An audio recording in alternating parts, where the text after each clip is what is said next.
This is the Agribusiness Report. I'm Tony St. James. We're joined today by the Honorable Chris Jacobs, representing the 27th Congressional District of the state of New York, serves on the Budget Committee and also the House Ag Committee. Great to see you. Thank you very much for having me.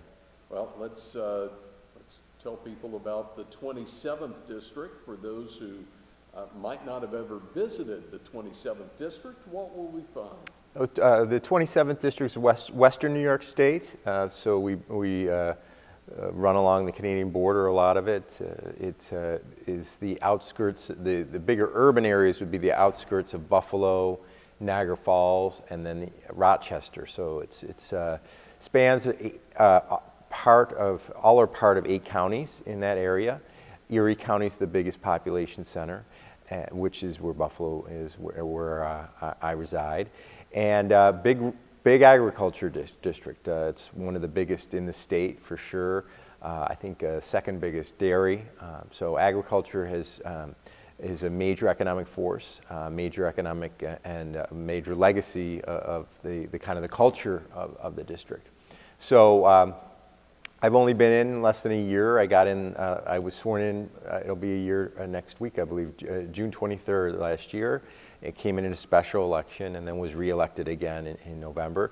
One of the first things I did when I came down here and met with Leader McCarthy was make the case that I really needed to be on the Agriculture Committee because of how significant it was for the district. And also my ability to be in a position where I could learn a lot more and advocate for the district in a good place to advocate. So it has been very, very beneficial to me, and I hope long-term inures to the district that I'm in a place where I'm able to make policy that really makes a difference. And certainly a farm bill is not too far away, so we're at the beginning stages of that and want to make sure there's good policy in that. So we can assure that agriculture thrives in the decades to come in our area. And again, as you listed out some of those priorities of what you like to see, that really works hand in hand with your work in the budget as well, doesn't it? Certainly, yes. Responsible budgeting is very important, and we need to do more of that. And as we're coming out of the COVID crisis, we need to, again, be cognizant of our expenditures. We need to target expenditures where needed to get the economy fully back, but we can't use COVID as an excuse to pass a laundry list of other initiatives that have nothing to do with COVID or infrastructure and call everything under the sun infrastructure. We've spent a lot of money over the last year because of the COVID pandemic. Most of it was needed, some of it was not. But as we move forward now, we have to be fiscally cognizant of impact and not saddling future generations with unreasonable debt. And that's something I'm certainly going to be cognizant of and vocal about moving forward in the budget process and as we do appropriations bills. You mentioned COVID, and sometimes we forget how that might have affected some of our rural communities. Are you focused on that at this point? COVID definitely has impacted every walk of our society, and certainly our rural communities impacted maybe in some different ways because of the nature of the rural communities. Certainly one thing it highlighted is something I had been talking about since I ran for the seat was rural broadband internet. That is something that is desperately needed in a lot of my areas, more high quality, reliable internet. And that became more, that need became more pronounced during COVID, whether it was telehealth, the utilization of telehealth, which I think is going to be something that stays moving forward. So the need for reliable internet for that. And also, the remote learning, which we all hope we go back to the classroom, but it will be utilized, whether if it's after school programming or homework assistance and so forth. It's just a utility now like any other, and we all need to have reliable, dependable internet. And also, I think one of the opportunities we have is what I've seen being in New York State. We saw a lot of people come home maybe from New York City during COVID and realize that they could remote work and then periodically maybe travel to the big city on a quarterly basis or something. I want to make sure that, I think there's a lot of people who say, hey, you know, it's pretty great out here. We like the quality of life. It's great for the family. Maybe we can have the best of both worlds and enjoy this and keep the employment that maybe is headquartered somewhere else.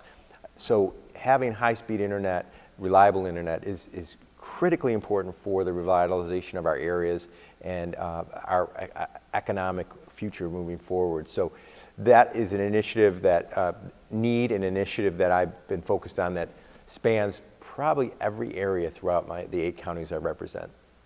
You also mentioned the importance of dairy.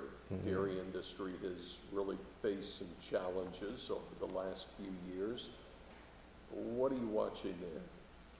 Dairy it's a huge sector in my district, and it's been challenging. The marketplace is always challenging with dairy. I'm focused on, one is labor, a huge issue. Labor is a huge issue right now for everyone, because I think one of the flaws in the most recent COVID relief package was extending those enhanced unemployment benefits that combined with a lot of the other disincentives to work has caused a lot of people to sit on the sidelines and not get back in the workplace. But regarding dairy in particular is the need for a reform of the H-2A visa program, which is the migrant worker program. But it was developed as a seasonal migrant worker, so it's worked well for a lot of agriculture, but not dairy and not some others that are non-seasonal in nature. So I co-sponsored a piece of legislation in a House that did pass, a bipartisan, which would reformed H-2A to make it workable for non-seasonal agriculture, and I'm very hopeful that it would get some legs and make it through the Senate. I think it would be a great opportunity for a bipartisan win on a specific area of immigration. That is a huge issue. I think that the other would be, President Trump negotiated a great deal with Canada, the replacement to NAFTA. There was a lot of reform in terms of bringing down tariffs in Canada on dairy to make us be able to engage in that marketplace up there. Unfortunately, the Canadians have not adhered to that at this point in time. So we're working on a bipartisan basis as well with the administration to make sure that those agreements are adhered to. I think that's a great new market for dairy in our area, again, with our close proximity. Certainly, we need to get the Canadian border open. That's another issue I've been very focused on, which is very important to the region. So much going on, but always glad that you've got the time to stop by here. Will you come back and see us? Absolutely. Thank you very much.